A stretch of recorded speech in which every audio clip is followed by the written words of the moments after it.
Begin the current Daf, Mesech Succah Daf Gimel. Begin 11 lines down at the top of the Yomim, where we continue regarding the smallest size that a sukkah could be. Cheers corresponds to the Kalsuk and the Cheskel. Appreciate everyone who joined us for the Siyum last night. Thank you to the Rosemary family for sponsoring the beautiful Siyum, everyone for participating, everyone getting excited. Even people from Eretz Yisrael who watched the shiur on Torah Anytime. Thank you to Torah Anytime for sponsoring us. Daf Yomi for such beautiful pictures. Hopefully it will help us in this Mesech Sukkah. Some things we're going to discuss in today's daf are regarding the minimum size, the length, the width of the sukkah. What does the table have to be when you eat in the sukkah? Why would that be in the gate? We'll see that the table will be part of the measurement of the sukkah. Regarding mitzvahs that a small house is exempt from. Some of the key terms and concepts are to validate a sukkah, you have to have the amount of space that your head, the majority of your body, and your table, because in Talmudic times they used to recline on couches, and that's how they would eat. So that was part of the measurement of the smallest type of sukkah. Mak is halacha that when you have a house, you have on the roof, you have to surround it with a wall, with a fence to protect it, that nothing dangerous happens. Negoyim is halacha that if a house has tzaras on it, it has a tumah of a nega. But the Rechaima is halacha that by walled cities specifically, the house is inside. If you sell it after a year, you can't buy it back anymore. But again, it's specifically a house in the walled city.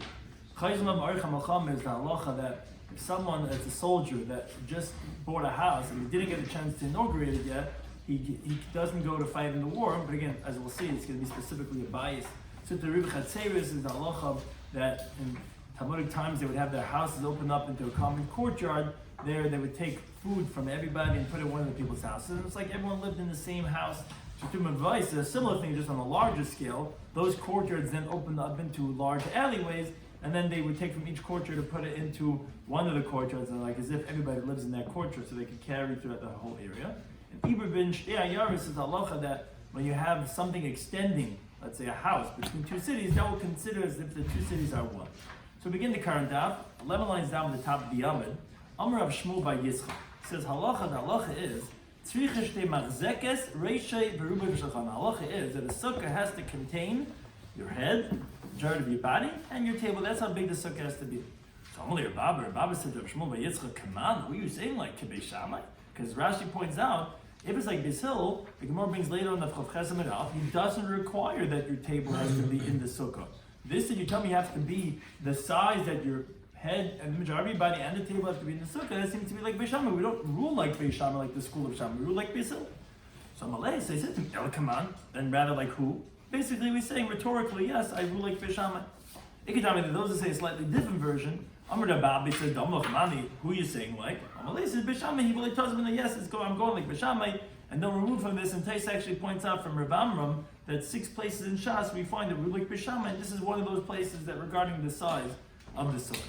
But Maskeh B'Menachem Yitzchak, he asked, wait a second. You're making an assumption. Rav Shmuel Yitzchak was talking about the smallest size a sukkah could be. He said the smallest it could be, which is actually 7 tefachim squared, is the amount of space that a person's head, majority of his body, and his table could fit inside of it. And you're saying, oh, that's like Beis Shammai? How could you rule like Beis Shammai? And he says, yes, I rule like Beis Shammai here. But who said, the Gemara is asking on the Gemara's question, who said that that's what they disagreed regarding a small sukkah? Dilma b'sukkah gedayla pligi. Maybe their machlekes was regarding a large sukkah. And so what's the machlekes about? We're going to Yosef Apuma Dimatalalta. The guy is sitting by the opening of the sukkah. He's right there by the entryway. The shulchan b'teich habayis. His table is inside the house. So if you have, like a lot of people have, their sukkahs are right by the porch. And then a lot of people have off their kitchen or whatever it is. You have the house and it's a small sukkah. So he's eating off the dinette set inside the kitchen, but he's in the sukkah. That's the machlekes. Not regarding as like the second picture over here. Not regarding like the first. Who said they're disagreeing regarding when it's a small sukkah? Maybe it's their machlekes is regarding a big sukkah. What's their machlekes? The school of Shammai held, Gezrina, we're making a gezerah, concern. You're right, it's really the size, it's a huge sukkah maybe. But you cannot be sitting with only your head and the majority of your body, and your table inside your house. Why? Because we're concerned. Hey, your guy gets all into his food and he's digging in, he's going to be pulled after his table, and guess what? Before you know it, He's not sitting the way they used to sit in Talmud time, reclining back like that, with his head and the majority of his body in the sukkah. You're not in the sukkah anymore. You're suddenly in your kitchen, in your dinette, by your dinette set. And therefore, that's why the Bishami says it's not going to be valid. Bisil Savi, Bisil has helped. No, like, we don't make such a gezer. And therefore, so your whole question doesn't begin. Your whole question was, you're saying like Bishamai, that you're saying that the size of the sukkah has to be with Reisha, Rubi, Shulchanai, and Bisil says you don't need Shulchanai. Bisham says yes. No, you're mixing up the cases. Bisham is only talking about a large sukkah, not about the size of the sukkah. Their machlekes was, are we concerned that you can go after your table? Bisham says we are, Bisil says not. But regarding the small sukkah, maybe everybody agrees it has to be 7 by 7 tvachim. It can't be 6 by 6 tvachim. It's got to be that your table fits into the size, because that's the minimum size. And the Gemara says actually b'dekanami. A precise reading of that discussion later on tells us that their machlekes was regarding a large sukkah, and that the person was sitting by the entryway by the outside, and that his table was inside the house because iktani. The Mishnah teaches over there in Daf Chav and Alf regarding their machlekes. It says the following words. The words are Misha Haya, somebody that was. So we're not talking about the measurement of the sukkah. Read the words. Misha Haya, we're going on the person, not on the sukkah. If somebody was Reisha Beruba B'sukkah, his head and the majority of his body was in the sukkah, Vishulchan B'teich Bayis, and his table was inside the house, Vishami person say that's not going to work, that's invalid. Bisil Machshir still say it is valid. Now the Gemara explains why it's approved. The Im Isa, now if it would be the case like you, the questioner, we're assuming that we're talking about the measurements of the sukkah. Again, there's two entities over here. There's the sukkah regarding its minimum size, and then there's the person regarding is he doing it the right way. If you think it was going on the sukkah, so then the words should have been differently. It should have said machzekes and ve'ein machzekes mibayli. The word should have been if it contains or if it doesn't contain. Should have said a sukkah that contains your head and the majority of your body and your table, it's going to be kosher. And if it doesn't, then it's going to be the machlekes b'shamei b'sil. But it doesn't say that. It says mishahaya, if the guy was in and his table wasn't. So obviously that explains to us that your question doesn't start. I'm not even necessarily like Beishamai. Beisil might agree to the minimum size that it has to be the size that your table has to fit in. The machlekes was regarding if a guy but he's not sitting with his table inside. His table has to be outside. Maybe it's big enough to fit the table, but it's inside the kitchen. And that's the machlekes that they had regarding Sukkah Gedayla. So it's not necessarily that he's even being like Beishamai. But the Gemara, however, rejects this. And the Gemara says, Sukkah Gedayla lay pligi. Is that really so? Like you're trying to say the Beishamai still do not disagree, like the Reb Nachman Yitzchak wants to say that they only had it by a big sukkah, not by a small sukkah. But Vatanya learned a brisa that says clearly, Machzekes we're going to bring two different brises that seemingly have to be one like Bisham and one like Bisil, and you're going to see that their different opinions are regarding the size of the sukkah, not like we're explaining only regarding if the table happens to be inside and you're going to be drawn after it. Why? Because brisa number 1 says, Machzekes if the sukkah contains the size of his head, majority of his body, and his table, it's going to be kosher. Rebbe, a new opinion we didn't quote up until now, he says no, and we're going to explain him in a moment. Has to be that it's 4 amas squared. That's what he holds. It's not enough to be 7 tvachim. A tefach has a handbreadth. So imagine taking 7 handbreadths and measuring. That's the ratio of Ruba b'Shulchanai. But Dalet amas, an amma is 6 tvachim. So do the math in your head. That's much bigger than 7 tvachim. So Patanya we're learning another brisa, again quoting Rebbe, and Rebbe says, if it's not 4 amas by 4 amas squared, it's going to be invalid. The sages say, no, even if it only contains the size for his head and the majority of his body, it's going to be kosher. Now, if you look at these two brises very closely, you see there's one slight difference between the opinion of the Chacham / Tana Kama. The anonymous Tana, who doesn't say his name, not like Rebbe. Rebbe says the same thing about brises. It says it has to be 4 amas squared. The Tana Kama, the other Tana, doesn't say one variable by the second one, as the Gemara points out. But the second brisa doesn't mention that it has to fit his table. Kashna Dadi, there's a contradiction in the opinion of the Rabbanon, of the rabbis, the anonymous Tana.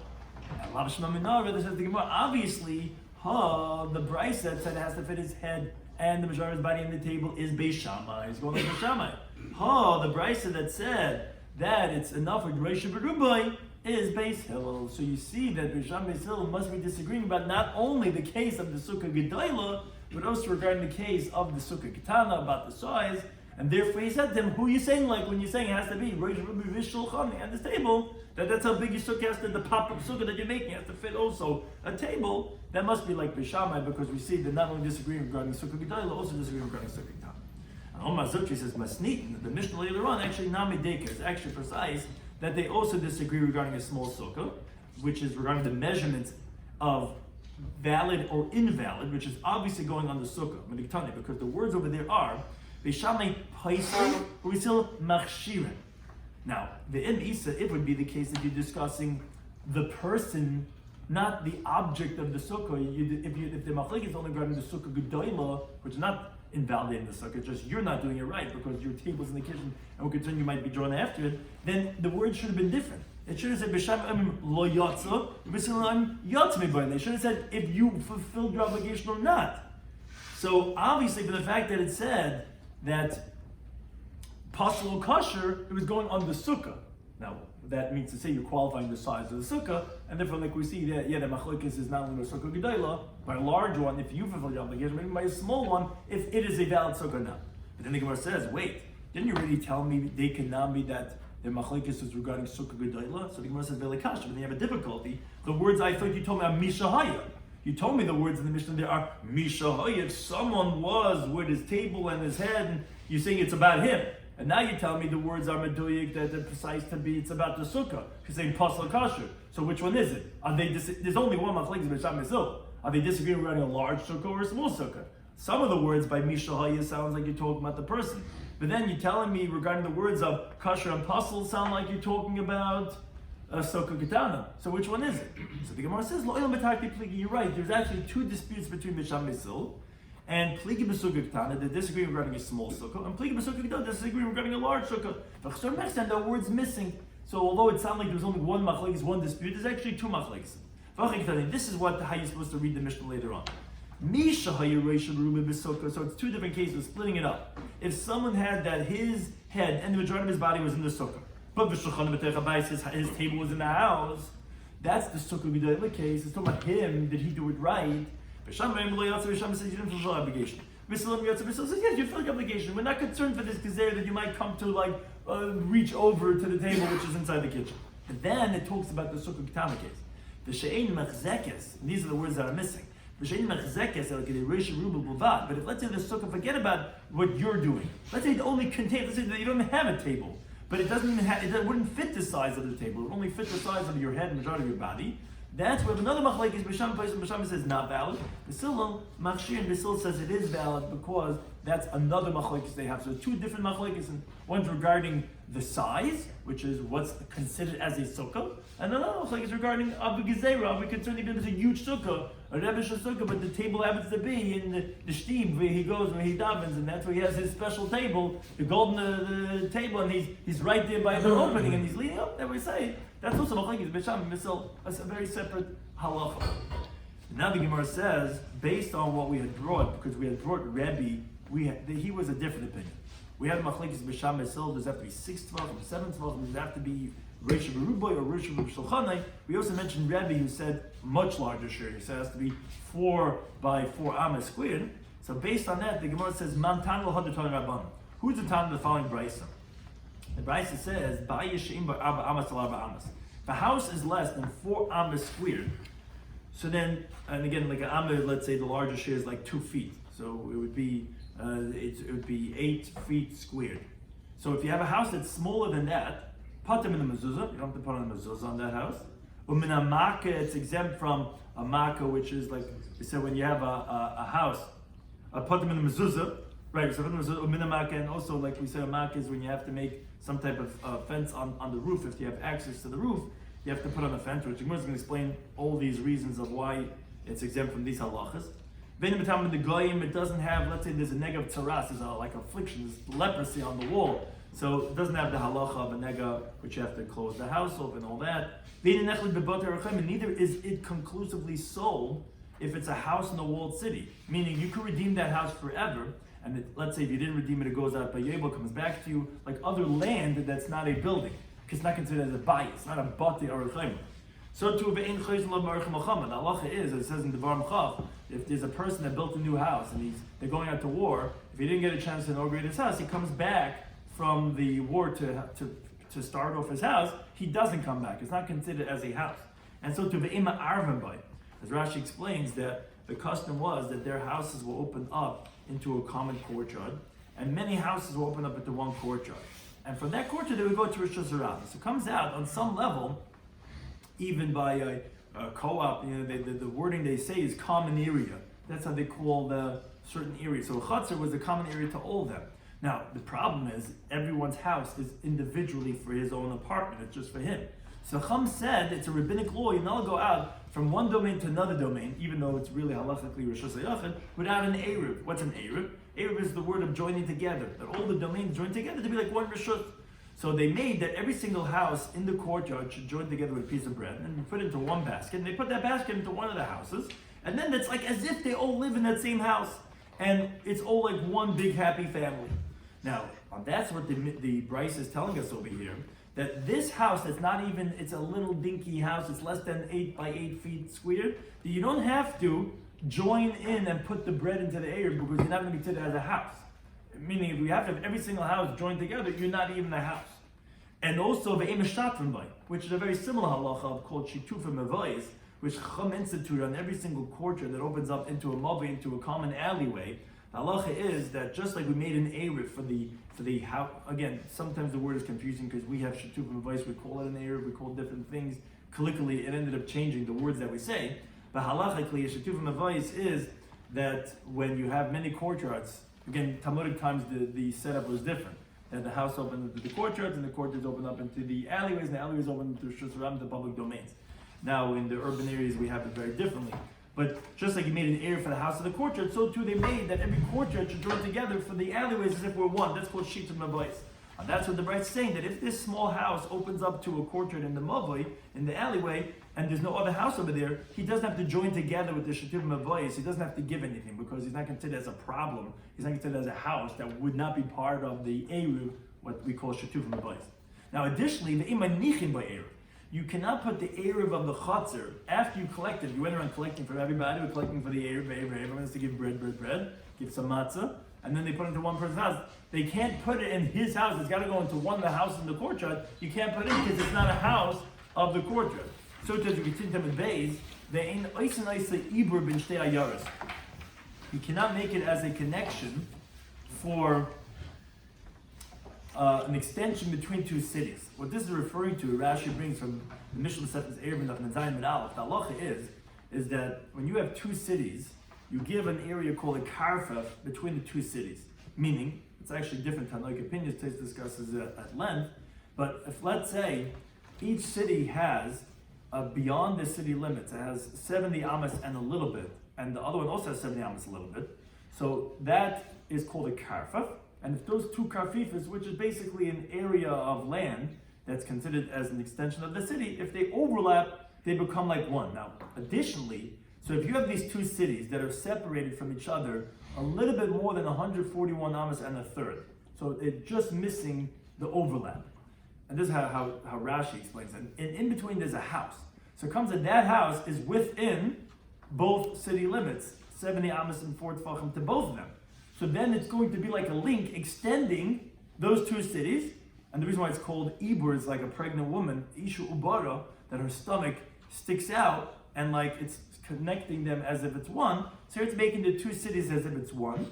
So if let's say you stayed overnight in one of them, so all the two cities are going to be considered like one area of Dalet Amas, which you don't start counting your tchum. Generally, if you're alone in the deserted area, you start counting 2,000 amas right away after you leave your Dalet Amas.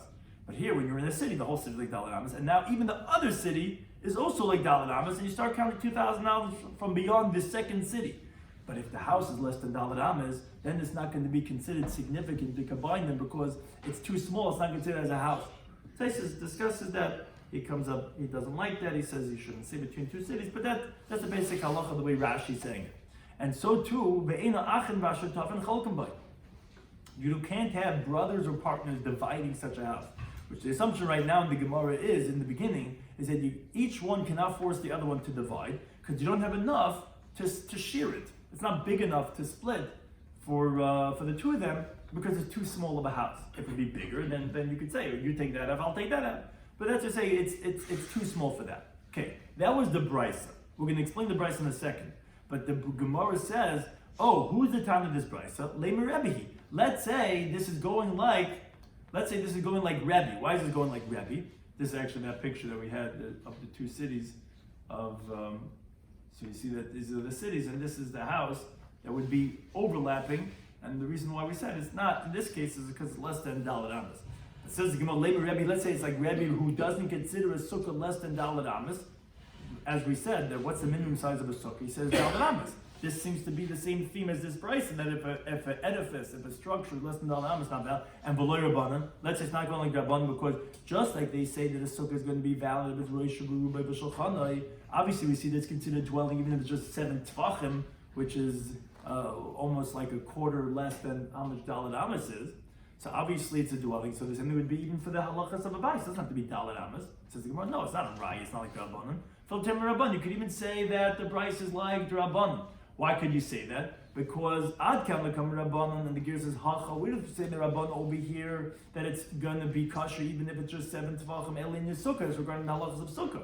Why? The gear says, right, what's a sukkah? A sukkah is supposed to be a temporary structure. For a temporary structure, it's good enough if it's just a little pop-up sukkah, if it's going to be 7 tefachim. I'm not going to buy it, but to be a house, which is what all those other halachas are, the div is kaval, it's supposed to be a permanent structure. Even the Rabban would agree, the E is be Daled Amas ad Daled Amas, if it's 4 amas squared, Dari by inch, that's people would dwell in such a structure. Be live, it's less than Daled Amas, like Dari by inch, people wouldn't limit such a structure, and therefore even the Rabban would agree that the brisa could even be like Rabban, and that it wouldn't be valid less than Daled Amas squared to be considered as a bias. For sukkah, that's what they say, not like Rebbe, that it could be even 7 tvachim, but a bias, it would even be like that. So now the Gemara goes back to explain in detail. Once we introduced the brisa, because we thought it's related to the previous machlekes of like Rebbe to be like Daled Amas, which we said if you remember like Rabbanan. Now the Gemara explains the brisa in detail. Now, the time of the brisa had said that if you have a structure that's not Daled Amas squared, patam in the mezuzah, you don't have to have a mezuzah, and a minamaki, you don't have to have a covering of the roof. Vein metam of the goyim, it does not have a tumas of the goyim if it has a negav tzaras, has some type of affliction. It does not get confirmed to be as one of the houses of the walled city, because it's not a house. And if you went and you're a soldier and you support such a house, you don't come back for more. Okay, so my time, what's the reason why if it's not 4 amas squared, where'd you get these regulations to say that these things are not going to have these halachas? Says the Gemara, because the bias ksibru b'kulu. All these halachas in the Torah, it says the word bias by them, like Rashi brings. When it comes to mezuzah, it says mezuzah beisecha in the Varambam. When it talks about the halach of a makav having a fence around your roof, it says kizibna bayis chodesh. You can build a new house.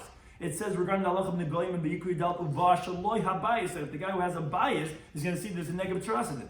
And it says by the halach of bar it says kiyimkar bayis moishem. You're going to sell a house in the walled city. And it says by those who have to come back from war, asher bana bayis chodesh, to build a new house. And therefore, since it's bias, like we said before, it's got to be a bias. That's not a bias. That's a shack. And therefore, a person would only live in the permanent structure of a bias if it's 4 amas squared, and therefore, for all those halachas, it doesn't qualify. Okay, fine.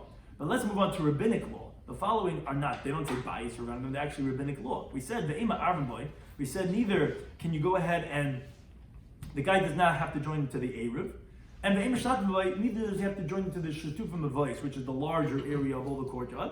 And also, neither could we put the Eruv there. We can't put it into this guy's house, because it doesn't qualify. Maitam, what's the reason? It doesn't say bias. It's not even a biblical law. Why can't you have a small little tiny house? It says no, because the lechazi ledira, because it's not fit for dwelling. So what? So Rashi explains what's the reason of the eruv. So the Gemara in Eruvin of Testament explains is because of dira, of a dwelling, meaning the house that you put the bread of the eruv. It's as if everybody lives over there. Now, unless you've seen the clowns who come out of that car, we have 40 clowns coming out of the car, right? Generally, you can't have a whole community living in one guy's house that's less than Daled Amas. So it comes out that generally it's like the whole chutzner is functioning from this one house. So it has to be a house that's fit for dwelling.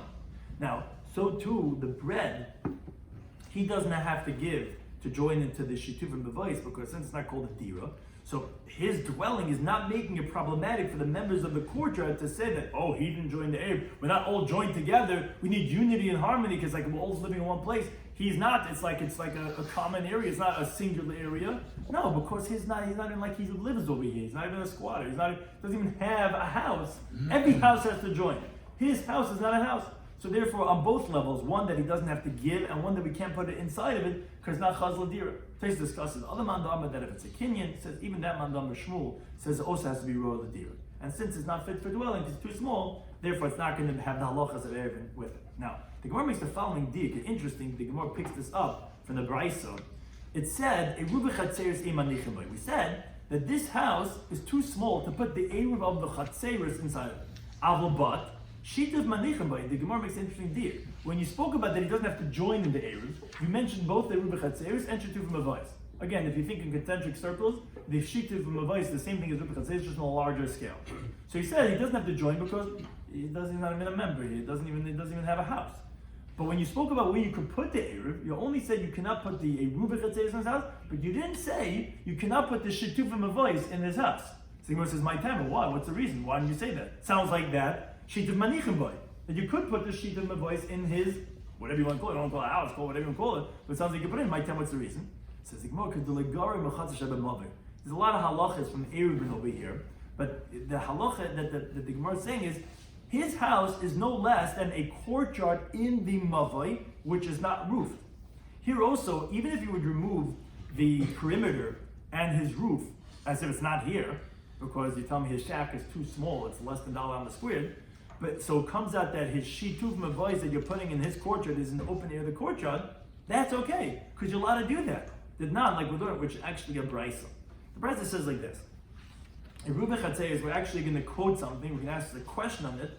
We're going to conclude, and we're going to show you that it's okay to put the shituv mavois in a chatzah. Again, just to get the picture clear. Like, we don't have a picture actually over here, but let's say this is a chatzir, so you have all the house open up into the chatzir, then they had their chatzeris open up into a mavoi. So you had all the developments opening up to a alleyway, and then the alleyway took you to, I'm just trying to think of a development that everyone would know of, that has like developments off of a street, and then the street took you to, let's say, Route 9. Let's say Route 9 is Rosh Hashanah. So you have Elmwood Village. I was looking at his Lakewood, so I don't know. I don't think Tom's River has even such a thing, right? But if let's say there was Oaken Vine. Oaken Vine? Yeah, I mean Oaken Vine. But the point is that you want to have a bunch of houses opening to one common courtyard, and then that common courtyard opens up to an alleyway, and then all those alleyways are the mavois. Those are mavois build up to the street. So there's different halachas between Eruv Chatzeris and then Shatuv mavois, as the Bryce explains. Eruv Chatzeris are b'chatzah. And again, we're not going to read it the way we're reading it. We're going to actually amend it in a second. But the Eruv Chatzeris, when you're having all the people in the houses, this is a Eruv Chatzeris. And all the people in the houses joined together in one chatzar, they put their Eruv in the chatzar. Shatuv mavoi, when you have all the alleyways, which is all the people of those courtyards in that one alleyway, when all the members join together in that mavoi, they put the Eruv b'mav in the mavoi. We said, what? How could this be the way the Bryce is saying it? And Ruben Chatzeris b'chatzar? You put the Ruben Chatzeris, meaning when every person in the house, every house member, not house member, every house, I'm trying to think of that word that the owner of the house. Homeowner. Every homeowner has to give his bread and put it to join together in the Ruben Chatzeris. He puts it in the chatzar, but for now, the Mishnah says that doesn't say like this. Mishnah says, again, there's a lot of variables over here, but again, the way Talmudic style is, it's going to quote a lot of halachas. We're going to try to just zero back into what the main idea that we're bringing up over here for is. If someone puts his Eruv in a Beishar, what's a Beishar? Beishar is a gatehouse, which is a small little house that you would have in front of the gate of the courtyard, either from within the area or right outside the area, and the one who was watching the courtyard would sit over there. So if someone puts the Eruv in that gatehouse, or in Achsadja is like a porch in front of the house. Umirpeset is something similar. It's like a upper story porch that's over the whole area of the courtyard, or over the area of the Shusarab. And many different openings would be open to that porch, where many people would live on the, let's say, the second story. So they would all go up with a ladder to that merpesa, to that porch, and through the merpesa, that's how they would get to their apartments. So it's a similar type of a structure of like a upper story porch. So if you put your Eruv over there, aim at Eruv, it's not going to be valid as an Eruv. Why? Because a gatehouse or a porch is not fit for dwelling. Because everybody passes by over there. You can't. It's not considered a valid apartment. Now, if someone lives over there, he's not going to make it problematic that he's not joining into the Eruv. Essentially, again, it's not like a dira. So you can't put it over there, and neither does it make it problematic. But one thing we see is that if something is not a dira, then it's not qualified for halachas of Eruv. So how can you tell me that the people in the chatzar, when they're joining together in the Eruv chatzar, is they going to put it in the chatzar? Chatzar? I thought you told me it's not even valid even as in a porch of a chatzar. It's not even valid even in a gatehouse because it's got to be in a makam or a dira. So how can you tell me to put the Eruv chatzar in the chatzar?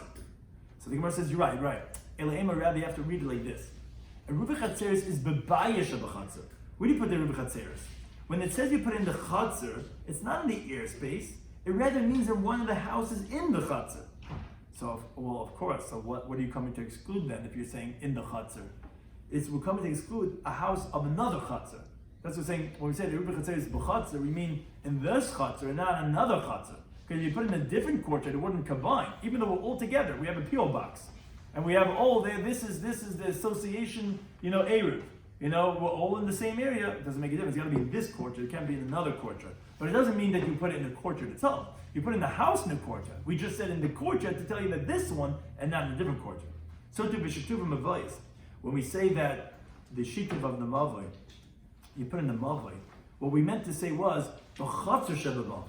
It's got to be in one of the courtyards of the mavay, but it can't be in the mavay itself. It can't be in the alleyway. It's got to be in one of the courtyards off of the alleyway. Now, so why do we say in the alleyway if we really mean the courtyard of the alleyway? Oh, it's the same thing. We're coming to exclude a courtyard of a different alleyway. That's what it said in the mavai to say this mavai and not a different one. Okay, so we had said a brisa. We said the wording's a little off. We amended it and we said, okay, we really mean to say that the Eruv is going to be in the house of the courtyard and the shutun mavais has to be in the courtyard of the mavai, but not in the mavai itself. So now the Gemara concludes the question. V'hai, and this house that's less than 4 amas squared, legara mechatza shebamavi. So this is not any less than a courtyard in the mavi. Meaning, this is the Gemara's answer. Meaning, we had pointed out, we said, interesting, the Brisa said that to join in the Eruv and the chatzar, this guy who has a house less than Daled Amas doesn't join together with it. It's not considered a house.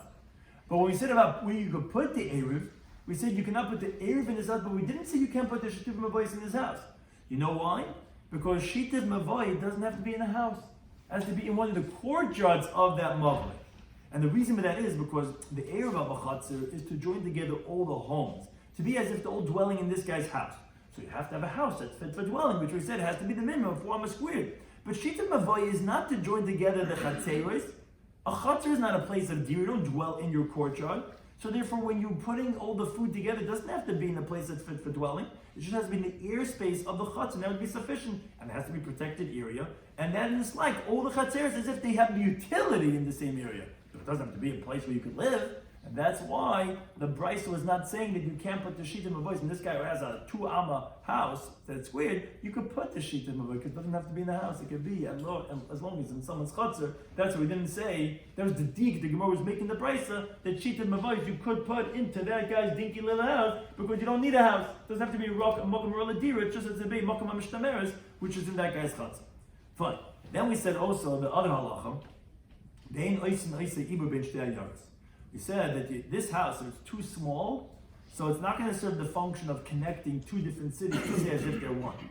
Which the Gemara explains, what this is coming to tell us, is that fila keburgening, that even like a hut, which you make out of willow branches and reeds, that you have for those who watch the produce out in the fields, or for those who want to be hunting the birds, the Brisa teaches in the Erevin of Menhema Bay is that burgening, if you have little huts, if they're within 70 amas and a little bit from the city, they actually extend the city limits. That's why it gets complicated, all the tchum and all the different things. Where the city ends, he has at least another little structure, even though a little hut.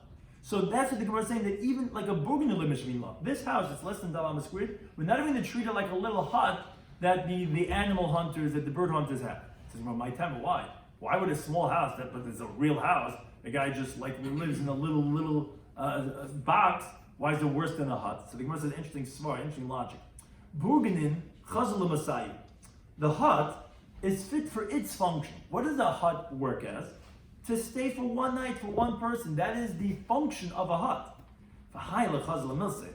This house does not fit its function because a bayis is supposed to be for a permanent, eternal structure. So it's actually worse off, even though it might be the dimensions of a burganin. But a burganin is supposed to be this. It's working in its function. So for that it will qualify. But this bias is not a burgani. It's a bias, but it's not a good bias. So the fact that it's a bias and it's not a good bias is actually worse off, and that's why it's not going to extend to two cities. Additionally, we said the next halacha was ve'in achin v'ashutaf and cholkan bay. Brothers and partners. If a house is less than 4 amas squared, the tata passed away, and you have the two brothers. They say, okay, what do we do? Tata lived in this small little house. It was 3 amas squared. What do we do with it? He had this little bungalow out in, who knows which, some of the Catskills. It was less than 3 amas. So the brothers come, what do we do? He says, you can't force the brother to divide it. It's a huge bungalow. It's like, let's put a wall down the middle. You get the right half, I get the left half. No, it's less than Dalet Amas. They can't force each other to divide. So the Gemara wonders, says, sounds like time of the less by Dalet Amas. Reason because it doesn't have Dalet Amas. But it is by Dalet Amas, but if it was 8 feet squared, then it's not like, oh, okay, then we would divide it. It's big enough. Says the Gemara, but now we learn the Mishnah not like this in Baba Basra. Mishnah says, in Cholkin Esafak, you don't divide a courtyard until each one would get Dalet Amas, because it's got to be 8 amas to divide, not 4 amas, because the least significant area is 4 amas. So how can you tell me if it's less than 4 amas, they can't force each other to divide? It sounds like, but it was 4 amas, then you would divide. I would be left with 2 amas, and you'd be left with 2 amas. What's that? That's a sneeze. Can't even put a baby in the washing closet where you have another room in the bungalow. It's too small, right? So it's got to be 8 amas, and each one gets 4 amas. So how can you say Dalet Amas, so they would force each other to divide? So the Rebbe says, the Gemara, you're right. It's a very different halacha. What's this halacha? We said that if it's less than Dalet Amas, we're not saying that if they could force each other to divide this house. El Rebbe says, Ein by din chaluka. It's not going to have the halacha of division of the airspace, kechatzer, or the gersus b'chatzer, like you have by a courtyard. What is this referring to? This din chaluka. So it's machlokes Rav Huna and Rav Chizda. Rav Huna says like this. Chatzer, this is a very Baba Basra sugya, but this is what we're saying is regarding this house that's very small. A chatzer is lefi pescha mischalekes. The courtyard gets divided according to the amount of openings that there are of the structure. So if let's say you had a courtyard, which many different houses open up into that courtyard, and let's say there's 2 brothers who's dividing the courtyard. So this one took 3 little houses, another one took the big mansion. The guy, the tata left over, the way it used to look in these next to the woods. He had these big estates, and there's not only one structure. There's the big one, and then there's the dog house, and then there's the pool house, and then there's the golf house, or whatever. I have all these different buildings, and the 2 sons, they come, the greenies, they come, they're this, dividing this estate. They don't know what to do. He says, okay, look, you take that one, I'll take those 3, that's big, you take, so they're dividing. So one son takes 3 little houses, and he says he'll come on the weekends, he'll take the little ones, and then you take the big house. So if they're coming out to divide, okay, how do we split up the common area? Who gets what? So the halacha is that the son who took the 3 little houses, he's going to take 3 quarters of the courtyard according to the amount of openings he has. Meaning the doorway, every house has 1 doorway. Every doorway is counted as another part in that chutzah. The guy who took the big house, the big mansion, but it has 1 door, he gets only 1/4 because he has 1 opening. It goes based on the openings, that's how you divide it. And the reason for this is because since the chutzah was meant to come and go, that's the function of a chutzah, because they used to come through the chutzah in and out from the Rosh Hashanah to their homes, and they would carry packages and unload in front of the houses, so therefore, the chutzah gets divided according to the openings, because that's the function of the chutzah. That's how Rav Huna holds. Rav Chizda says no. He says differently, but similar. It says, every opening, you're right, it's according to the openings, but it's not how we divide the whole courtyard. Every opening itself, you don't give less for every opening than Dalet Amas right opposite the opening, and the width would be according to the width of that opening. And it extends out, and they rip Dalet Amas. So So even if, let's say, the opening was these big, huge 3-car garages, like one big, huge opening that's 10 amas wide, so you would take 4 amas in the length along the entire width of the 10 amas, which would, because unloading the packages. There's a reason why you got a 3-car garage, right? You got a lot of packages coming from Amazon. You got to have a lot of stuff coming in. So that every opening is going to get an area of Dalet amas in the length on the width. But the rest is actually divided evenly. So this, and that wouldn't be affecting the entire chutzah. That would be equally. So again, that's machlekes Rav Huna and Rav Chizah, which is not so important essentially for our Gemara's discussion, but the Gemara is saying like this: the small house that we said that's less than Dalet amas, it's Pesach. His little opening does not get a portion to divide in the courtyard, neither like Rav Huna, who says that's how you can divide the whole courtyard, and neither like Rav Chizah to even get right in front of your door, because the Hani immediately, when did we say that it takes a portion in the courtyard? Is bayis to is a house that needs the courtyard to unload its packages. So Yehavin Leichatza, we give him a portion of the courtyard. Hi, this guy, the Lemitzakoi, this house is going to be demolished. This house is a knockdown, literally, like they call it the Lemitzakoi. It's a knockdown. Him, we don't give him a portion in the courtyard. So again, it wasn't as we originally read. When we read the words, what we thought what it meant to say was the vision of the house. He says, wait a second, so Dalet amas you would divide? That's not true. It's got to be at least 8 amas wide to divide something that each one gets 4 amas. He says, no. What that means to say is that if someone has this house less than Dalet amas, he does not get a portion in the chutzah. Again, we have different interpretation of Chizah.